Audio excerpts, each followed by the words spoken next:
Good evening. Today is Tuesday, February 28, 2023. I am Elmer Navarro Manuel and this is Tribune News on Cue. Here are the headlines for this evening. President Marcos wants detailed cropping schedule. Time to make maritime industry a top priority, says President Marcos. 25 Filipinos from quake-hit Turkey arrive in Philippines. DOH records 77 new COVID-19 infections. Rains to prevail over Luzon and Visayas. Inflation still elevated in February. And BSP policy tightening to lower inflation seen by Q2. For tonight's stories, President Ferdinand Marcos Jr. said on Tuesday he wants a comprehensive cropping schedule to protect domestic production. In a meeting, Marcos asked agriculture officials to go into more detail on the cyclical nature of crops in the Philippines to avoid importing products during the harvest season. The president, who also sits as agriculture chief, said the government should consider the sensitivities of local cropping, particularly the cyclical nature when sourcing products abroad. President Ferdinand Marcos Jr. said Tuesday that the Philippine maritime industry should be a top priority of the government. During the Philippine Maritime Industry Summit 2023 at the Manila Hotel, the president said that there is a need to ensure that the government would harness the seafarers' knowledge, make use of their experience, and mobilize local industries to build an even stronger domestic maritime industry for the benefit of the people. The Maritime Industry Development Plan 2028 is a roadmap for the integrated development of the Philippine maritime industry, geared towards building a strong and reliable Philippine merchant fleet that addresses the sea transport requirements of the archipelago in support to the socio-economic agenda of the Marcos administration. At least 25 Filipinos affected by the February 6 earthquake in Turkey and Syria have been repatriated, and prior to their repatriation, the group temporarily stayed at a shelter provided by the Philippine Embassy in Istanbul. 50 more Filipinos affected by the massive 7.8 magnitude earthquake are expected to arrive in the Philippines in the coming weeks. Meanwhile, the composite Philippine rescue team has ended its tour of duty in Turkey, where they were able to help rescue 10 earthquake victims. Tribune News on Cue will be back after these reminders.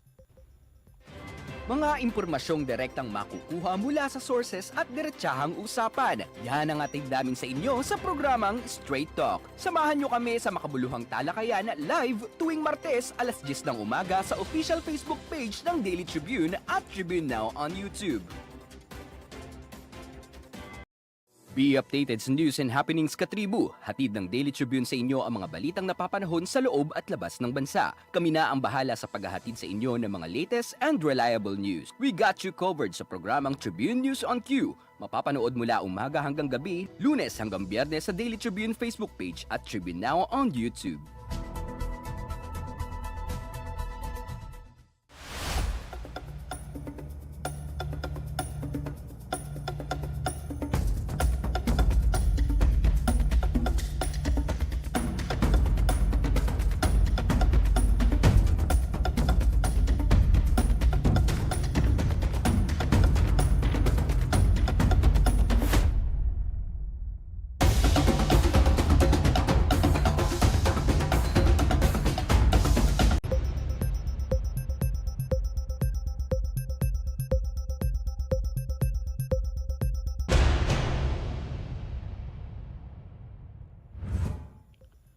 In other news, the Department of Health on Tuesday recorded 77 new COVID-19 infections, while the active tally dipped to 9,225.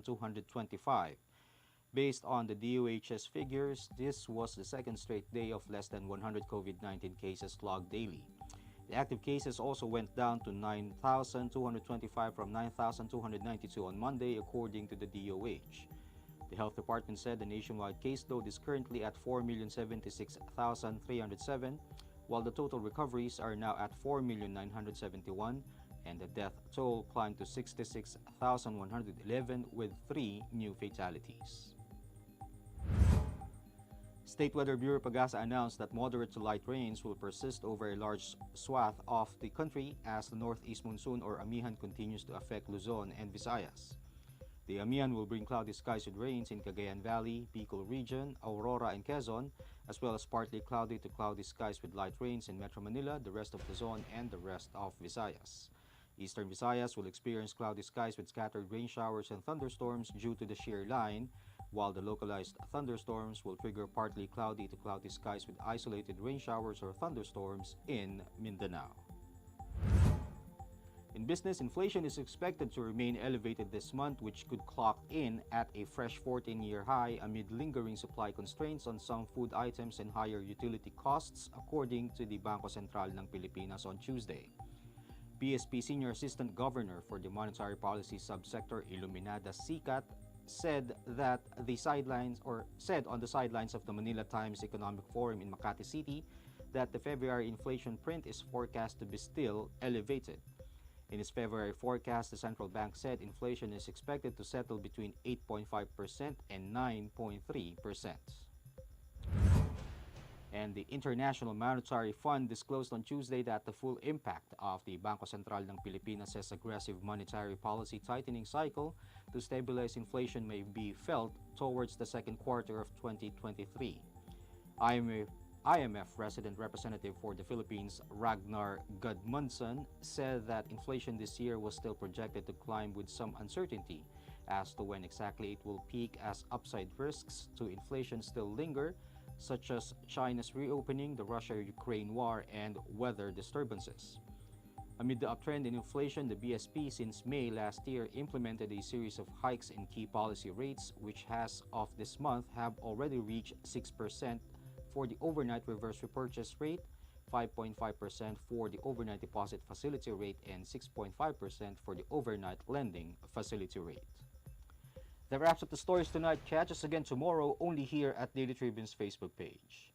Again, this is Elmer Navarro Manuel and you're watching Tribune News on Cue.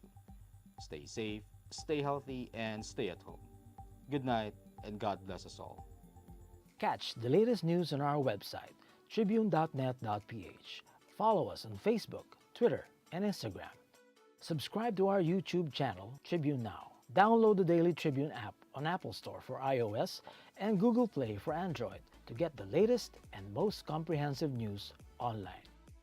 Daily Tribune invites you to join its vibrant community, Katribu, to get updates on the hottest news on politics, business, sports, lifestyle, and entertainment. Emoticons of the Tribune mascot Tarsito are available on our community Viber.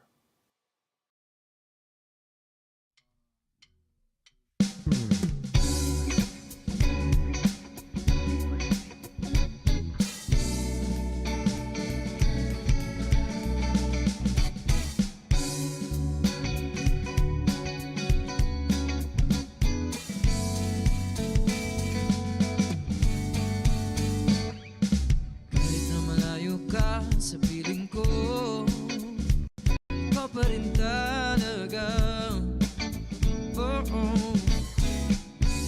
Nananabik sa pagbalik, aking mahal.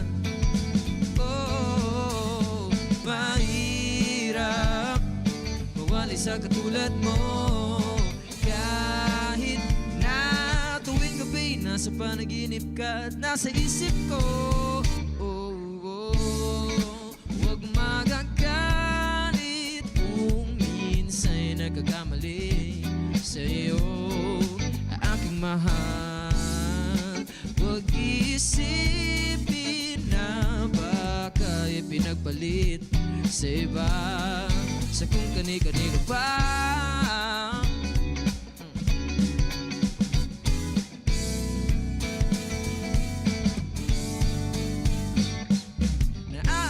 Mga sandali na kapiling ka at tayo'y magkasamang masaya. Pag mga yakap mo na kay higpit, ang mundo ko'y lumiliit dahil sa mga ngiti mong napakaganda. Mahirap mawali sa katulad mo, kahit na tuwing gabi na nasa panaginip ka at nasa isip ko. Huwag magagalit kung minsa'y nagkakamali sa'yo, aking mahal. Huwag isipin na baka ipinagpalit sa iba. Sa kung kani-kanino pa, mag-ingat ka dyan. Malayo ako sa'yo at huwag mag-alala.